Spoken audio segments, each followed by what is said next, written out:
कक्षा 7 की गणित के अध्याय 1 में आज हम पूर्णांकों के अंतर्गत साहचर्य गुण का अध्ययन करेंगे। साहचर्य गुण में क्या होता है कि जैसे अभी हम क्रम विनिमय नियम का पालन कर रहे थे। क्रम विनिमय नियम का क्या था कि यदि कोई a और b दो पूर्णांक होते हैं तो a धन b को जोड़ दो, चाहे b धन a को जोड़ो, तो उसमें जो है परिणाम में कोई अंतर नहीं आता, मतलब समान परिणाम प्राप्त होते हैं।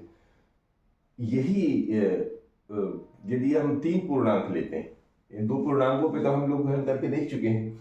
अब हम तीन पूर्णांक लेते हैं, तीन पूर्णांकों में ऐसी दो दो का एक बार दो को जोड़ा बना ली जाए, एक को अलग कर दिया जाए, फिर दूसरी बार पहले दो को जोड़ा बना ली जाए, तीसरे वाले को अलग हल कर लिया जाए, तो परिणाम में कोई अंतर नहीं आता। ये कहलाता है साहचर्य गुण। तो कैसे होता है जरा जानने की कोशिश करते हैं। तो यदि कोई तीन पूर्णांक लें, कोई भी उदाहरण ले लेते हैं। यहाँ पर हम तीन, ऋण 2 एवं 5 लिया गया है, ठीक है। तो इसमें क्या करना पड़ता है, कोई तीन पूर्णांक ले लेते हैं तो इसको हल करने का क्या तरीका। पहले कैसे करते हैं कि ये ऋण 3 लिया, पहला वाला पूर्णांक लिया, और इसको क्या करेंगे, जोड़ना है इन दोनों के साथ। लेकिन कैसे जोड़ना है, ऐसे एक बार ऋण 2 को 5 के साथ जोड़ दीजिए, ठीक है। दूसरी तरफ क्या करना है, ऋण 3 को ऋण 2 के साथ ले लीजिए, ऋण 3 को ऋण 2 के साथ जोड़ दीजिए, और इस 5 को बाद में जोड़ दीजिए। यानी साथी, साहचर्य माने साथी, साहचर्य माने साथ चलना। तो एक बार इसको बाहर किया, इन दोनों को साथी बना दिया, साहचर्य कर दिया। दूसरी बार क्या किया, इन दोनों को साथ साहचर्य बना दिया, इसको बाहर कर दिया। ये कहलाता है साहचर्य। अब यदि इनके परिणामों में समानता आ जाए हल करने के बाद, तो हम ये मानेंगे कि ये साहचर्य गुण का पालन करते हैं। देखते हैं कैसे। तो इस ऋण 3 को तो बाहर निकाल लिया अभी हमने, ठीक है। धन, इन दोनों को हल करना है। कैसे हल करेंगे, इसी ब्रैकेट के भीतर यानी कोष्टक के भीतर पहले ये ऋण 2 रहेगा और ये ऋण 5 धन 5 रहेगा। पहले एक पक्ष हल करते हैं, फिर दूसरा पक्ष को हल करेंगे। तो यहां देखेंगे, ये रहा ऋण 3, धन 2 में से 5 जोड़ेंगे, मतलब ऋण 2 में से 5 जोड़ेंगे तो क्या बन जाएगा, धन 3 बन जाएगा। और धन 3 और ऋण 3 मिलके क्या होता है, शून्य होता है, ठीक है। इधर देखिए, ऋण 3 और ऋण 2 को पहले इसको हल करिए ब्रैकेट के भीतर। तो ब्रैकेट जब खोलेंगे तो ये बन जाएगा ऋण 3, और धन ऋण का गुणा करने के बाद क्या बन जाता है, धन और ऋण। या ऐसा समझ लीजिए कि ऋण 3 ऋण 2 एक ही तरफ आ रहे हैं, तो ये ऋण 3 और ऋण 2 एक ही तरफ आ गए हैं, ठीक है, पूर्णांक के बाएं पक्ष में, जैसे अभी हल कर चुके थे आप। तो ऋण 3 और ऋण 2 बन जाता है ऋण 5, और ये रहा धन 5। अब ऋण 5 धन 5 दिया और लिया बराबर, तो ये आ गया शून्य। इसका मतलब ये हो गया शून्य। तो हम क्या देख रहे हैं, यदि कोई भी तीन पूर्णांक ले लें तो उनका परिणाम समान आता है। यहां पर तो शून्य आया है, किसी और में शून्य नहीं भी आ सकता है। एक और उदाहरण लेते हैं तो और स्पष्ट हो जाए। दूसरा उदाहरण भी लेते हैं कि एक लिया है ऋण 3, एक और ऋण 7। इसमें भी देखते हैं, इनको साहचर्य बनाते हैं। तो पहले ऋण 3 को बाहर कर लेते हैं और इन दोनों को एक साथ पहले जोड़ते हैं, ठीक है। दूसरे पक्ष में क्या करते हैं, पहले दूसरे को पहले साहचर्य बना ले, तो ये पहले दूसरे को साहचर्य बना लेते हैं, ऋण 3 और धन 1 को जोड़ने के लिए, और 7 को बाहर कर देते हैं, ऋण 7 को बाहर कर दिए, ठीक। अब देखिए क्या कर रहे हैं, पहले एक पक्ष हल करते हैं, बायां पक्ष, फिर दायां पक्ष, देखते हैं क्या परिणाम समान आता है या नहीं। तो शुरू करते हैं। ये रहा ऋण 3, धन कोष्टक के भीतर का हल करते हैं, तो 1 धन और ऋण तो बन गया ऋण, और ये बन गया 7। अभी इधर का बाद में करेंगे। तो ये रहा ऋण 3, धन ऋण 7 में से धन 1 को कम करना है ना, यानी 1 में से ऋण 7 को कम करना है। तो क्या हो जाएगा, ये परिणाम आ जाएगा 6 ऋण का, और चिन्ह क्या करेगा, ऋण का, ये कोष्टक चाहे बड़ा लगाओ चाहे छोटा, एक ही बात है, ठीक है। अब इन दोनों में से क्या हो गया, इन दोनों को देखो, ऋण 6 और ऋण 3 एक ही तरफ है, तो ये क्या बन गया, ऋण 9, ठीक है। इधर वालों को देखते हैं, क्या ये सब सही समान में आ रहे हैं। देखिए ऋण 3 और धन 1, यानी ऋण 3 धन 1 को इसको खोल लीजिए तो ये बन जाएगा ऋण 3 और धन 1।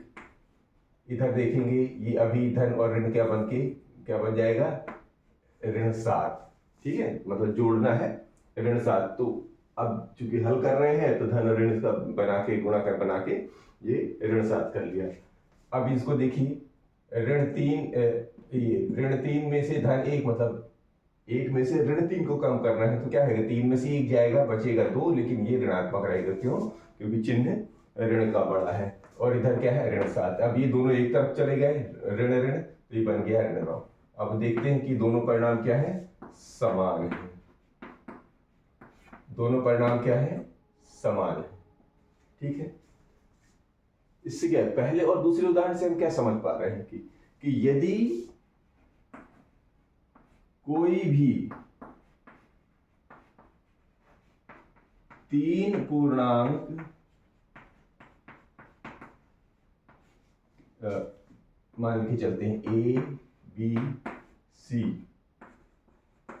हैं, तो परिणाम क्या आता है, A में B धन C जोड़ें तो इसका परिणाम A में B जोड़ दें और C को जोड़ दें तो ये समान होता है। ये कहलाता है साहचर्य गुण।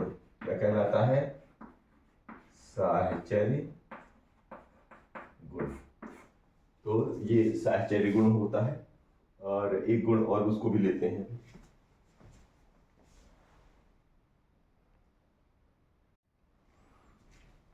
अब इसी में योज्य तत्समक लेते हैं कि रिक्त स्थानों की पूर्ति करो।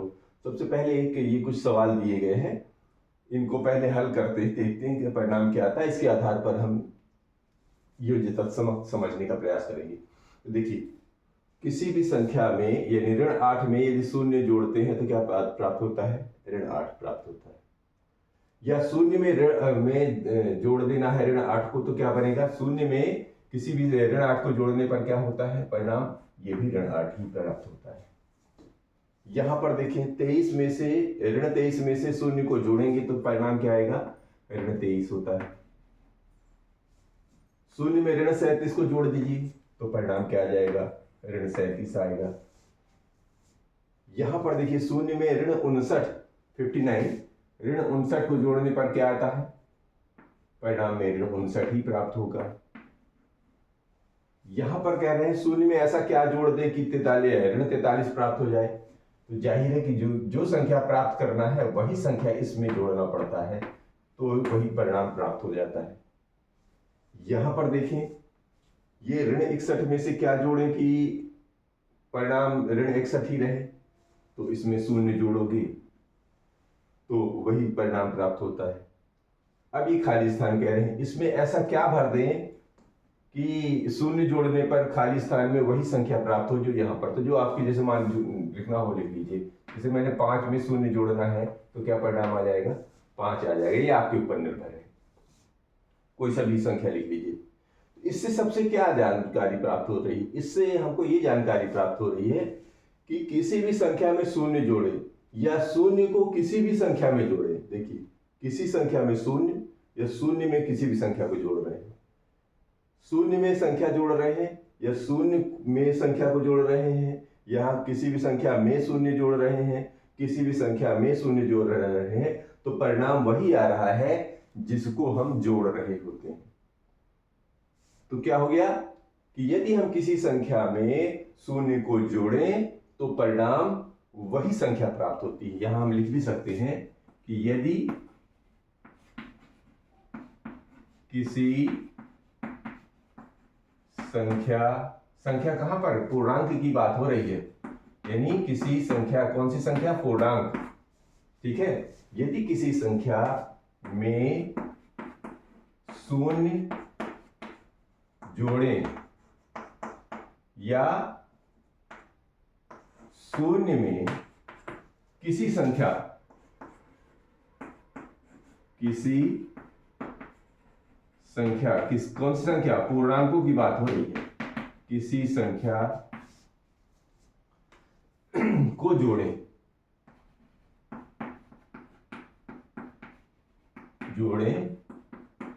तो